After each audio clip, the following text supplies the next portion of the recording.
Salut chers apprenants. Aujourd'hui nous allons parler de l'État. Nous allons parler de la nécessité de l'État.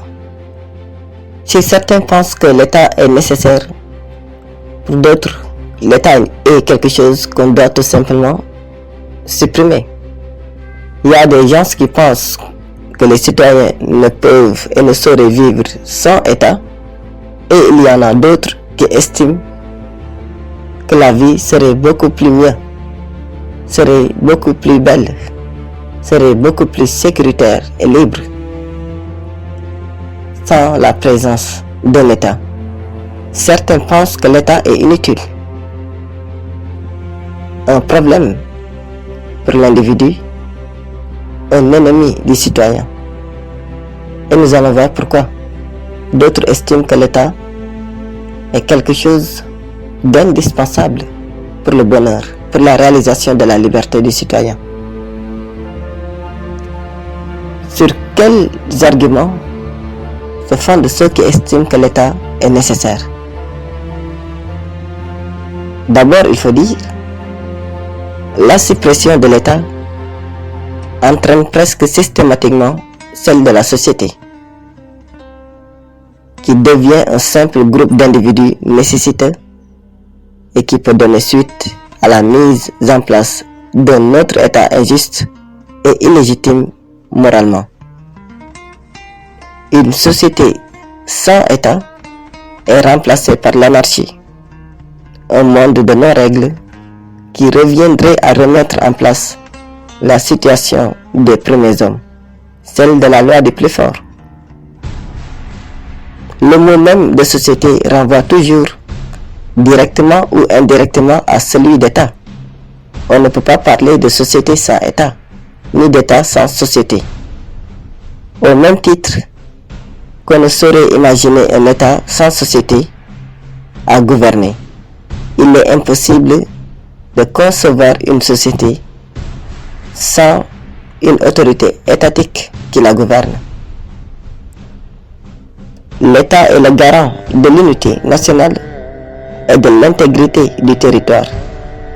Celui qui unifie et réconcilie la population en cas de conflit. L'État est indispensable. Il est indispensable car son absence dans la société restaure la loi du plus fort, qui sera désormais la règle principale au-dessus de cette nouvelle société. L'État est la seule instance capable de mettre fin à la violence naturelle et à la lutte de chacun contre chacun. L'État est indispensable car les libertés individuelles, en l'absence de tout contrôle et de toute régulation légale, ne peuvent que menacer l'ordre social. L'État inspire certes l'effroi, mais il discipline par là les volontés pour permettre d'assurer la paix. L'État par ses lois protège les citoyens, les individus les plus faibles contre les plus forts, en vue d'instaurer ainsi la paix et la tranquillité la plus recherchée.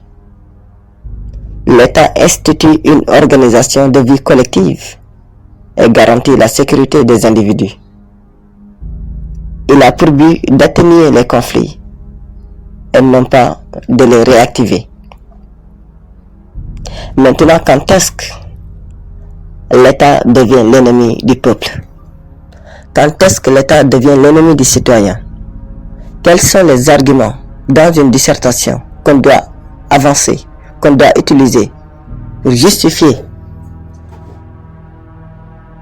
l'absence ou bien la suppression de l'État, les inconvénients, les insuffisances de l'État? Il faut dire que l'État est l'ennemi de la liberté du citoyen, puisqu'il met en place des règles qui l'oppressent et l'empêchent de réaliser ses désirs. L'État empêche le citoyen d'exercer sa liberté dans sa plénitude. Il contraint chacun à obéir, à adopter une nouvelle façon de vivre, contraire à notre état de nature. L'État nous empêche d'être authentiques en nous imposant à nous conformer. L'État impose des bornes aux libertés de chacun. L'État camoufle les inégalités en prenant le masque de l'intérêt général et empêche l'instauration d'une société sans classe. L'État est absence de liberté du citoyen, car il se fonde sur une renonciation de chacun à sa liberté naturelle.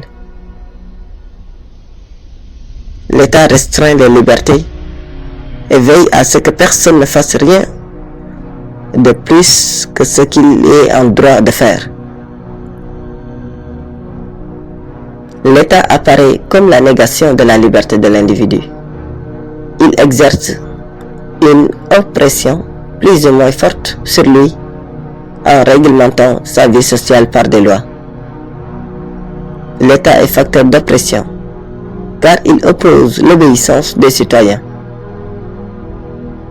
Il suppose plutôt l'obéissance des citoyens à des normes qu'il a imposées. Or, toute obéissance entraîne nécessairement une limitation de la liberté. L'État n'est pas justifié au sein d'une société.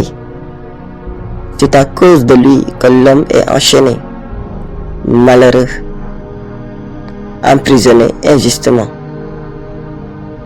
L'État est l'ennemi de la liberté du citoyen car toute autonomie de l'individu comme du peuple est une menace à son pouvoir.